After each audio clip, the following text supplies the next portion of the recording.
السلام عليكم ورحمة الله وبركاته. يا مساء الجمال على كل حبايبنا في كل مكان.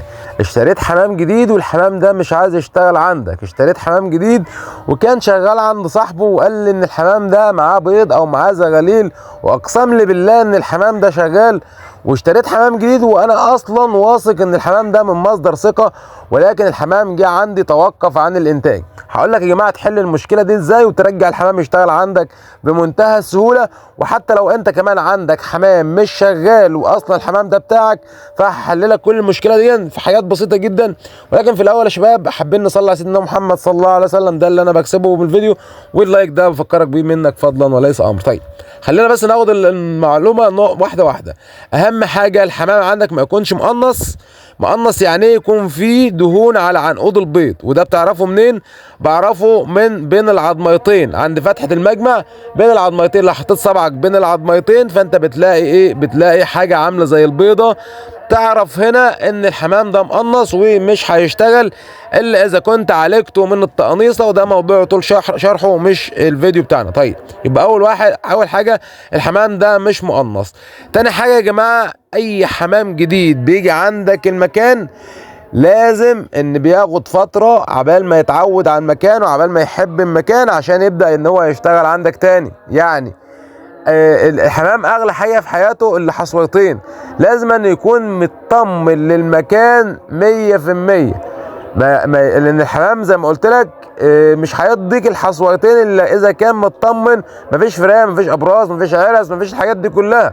لان الحمام زي ما قلت لك بيخاف على زغلوله جدا وبيخاف على البيض بتاعه جدا. فاهم حاجه يكون المكان عندك امان. تمام كده؟ طيب يبقى انا المكان عندي امان والحمام عندي مش مقنص، يبقى هعمل الحاجات اللي انا هقول لك عليها. ركز معايا كويس. اول حاجه، ولكن بس الاول خلينا نعرف ان اللي باع لك الحمام ده، يا باع لك الحمام ده في عيب. ما هو الظاهري ايوه الحمام شغال وزي الفل، ولكن ممكن الحمام ما يكونش بيلحم العش.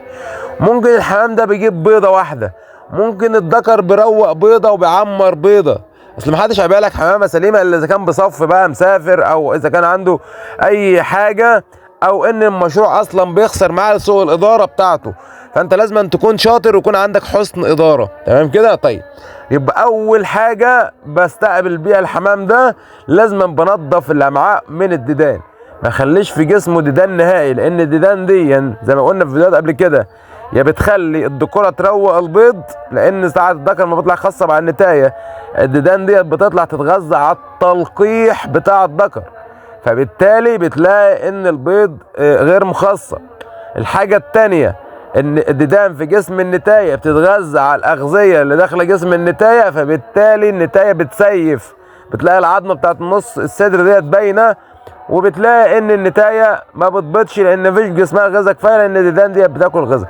يبقى اول حاجة هنا لازم بعالج الديدان، وبدي طبعا علاج بندكس او بندزول من الصيدليه البشري. ده افضل حاجه انا استخدمتها، بندكس او بندزول لعلاج الديدان. طيب الحاجه يا جماعه رقم 2، اللي باع لك الحمام ده اكيد كان مربي حمام محبوس، لان الحمام المحبوس بيخسر مع الناس كلها. عشان تبقى بس عندك واخدها قاعده كده، لو انت مش بتربي حمام محبوس وما بتشوفش فيديوهاتنا وما بتشوفش النصايح اللي احنا بنقولها لك عشان ان الحمام المحبوس يكسب معاك ويكون مشروع ناجح، يا جماعه الخير الحمام المحبوس ليه معامله خاصه.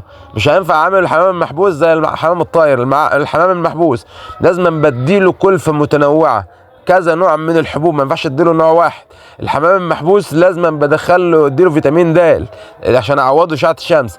الحمام المحبوس لازم بديله تحديد اللي انا حرمته منه من الطبيعه. الحمام المحبوس لازم يكون فيه مساحه كافيه للتربيه. يعني لو انا بربي حمام محبوس في سلاكه او بربيه، في ناس بتقول نص حبيس، مفيش حاجه اسمها نص حبيس بالمناسبه. في ناس بتبقى سايباه كله في الاوضه في الغرفه كله مع بعضه، وسايباه في غرفه 4 متر او 5 متر، ويقول لك ده حمام نص حبيس. مفيش حاجه اسمها نص حبيس، هو كده محبوس برضه. ادام الحمام يا جماعه ما بيطلعش الحريه، ما بيرفرفش بجناحه، ما بيحطش في الاراضي الزراعيه، ما بيجيبش تحديق، ما بيجيبش الصدف، ما بيتعرضش لاشعه الشمس، كل ده يبقى اسمه حمام محبوس. والحمام المحبوس زي ما قلت لك انتاجه ضعيف لانه ما بياخدش الحاجات ديت. فعشان ان انا اوفرها له طبعا لازم ان انا اديله تحديق، اديله كلفه متنوعه، اديله كالسيوم، اديله فيتامينات، اديله الحاجات دي كلها عشان يرجع ان هو يشتغل. طيب عشان بس ما نتشتتش، عشان الموضوع يطول يا جماعه والشرح يطول في المواضيع دي، يبقى انا رقم 2 يبقى انا لازما ادي للحمام تحديق، تمام كده. رقم 3 لازما يكون عندي مساحة كافية في المكان عشان المشروع عندي او الحمام يرجع يشتغل عندي، لان لما يكون في كرة في المكان برضو بتضرب بعضها وما بتخليش الحمام ينتج. العيون يا جماعة لازم يكون عندي عيون كافية عشان برضو الحمام يشتغل عندي. الحاجة بقى المهمة هنا ان حضرتك ممكن تكون بتدي حباية واحدة وفي حبوب كمان، لو انت بتديها يبقى انت مش عارف اقول لك بالبلدي كده زودت المبالغ لطيف. يعني الحبايه الذره البيضاء الشامي، الذره البيضاء الشامي ده ممنوع يا جماعه. الذره البيضاء الشامي ممنوع ليه؟ لان فيها دهون عاليه جدا. الذره البيضاء الشامي فيها دهون عاليه جدا بتخلي ان الطيور بتاعتي ان هي تتوقف عن الانتاج، لانها بتعمل دهون على عنقود البيض.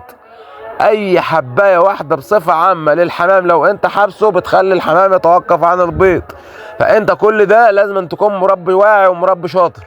لو انت بتدخل المكان عندك كتير بتمسك الحمامه عليها بيضه، ده ما عليهاش هتبيض امتى، ده متريه، ده العظمتين موسعين، ده الحمامه ديت خلاص ان شاء الله هتبيض، الذكر بيخصب على النتايه وبتمسك البيض وكل شويه تمسك الحمام مش هيبيض.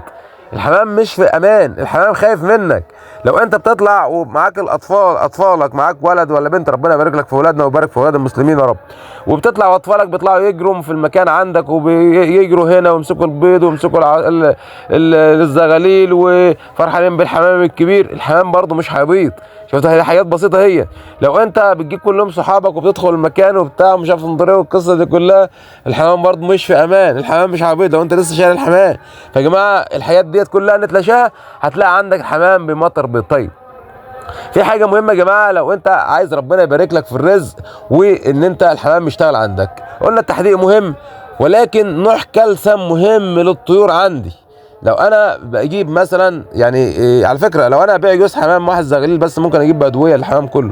لو جبت بس يا جماعه يعني ازازه ديكال او ازازه بديكال كنوع كالسيوم او كالسيمات، في حاجات كتير للكالسيوم اللي هي بتمتصها جسم الطيور وبتكون الماده الفعاله خفيفه عليه. يا جماعه الكالسيوم مهم جدا. قد ديكال او بديكال قد النتايه سنتي ببقها لو كل اسبوع مره، لو كل اسبوع مره بدي النتايه سنتي ديكال في بقها، صدقني ده هيفرق معاك كتير جدا. يعني ده هيفرق معاك كتير جدا لان ده فعلا بيخلي النوتي ان هي تستعيد حيويتها. لو تلاحظ يعني النوتي عمرها قصير عن الذكور، بتلاقي في اي غيه في اي مكان بتلاقي الذكور كتير، الذكور بتلاقي الذكور ياما. ليه؟ لان النتايه عشان بتبيض كتير والنتايه بتستهلك من صحتها، فبالتالي بتلاقي النتايه عمرها بيبقى قصير، فالنتايه بتموت قبل الذكر. فهنا عشان تحافظ على صحه النوتي اديها كالسيوم، عشان تحافظ على النتايه تبيض فاديها كالسيوم. بتمنى شباب يكون الفيديو قدم لكم معلومه تكونوا استفدتوا من الفيديو ان شاء الله تعالى، وعدتكم فوائد قويه جدا المره القادمه. لو وصلت معايا في لحد دلوقتي ما تبخلش علينا باللايك والاشتراك في القناه. اشوفكم على خير، استودعكم الله، السلام عليكم ورحمه الله وبركاته.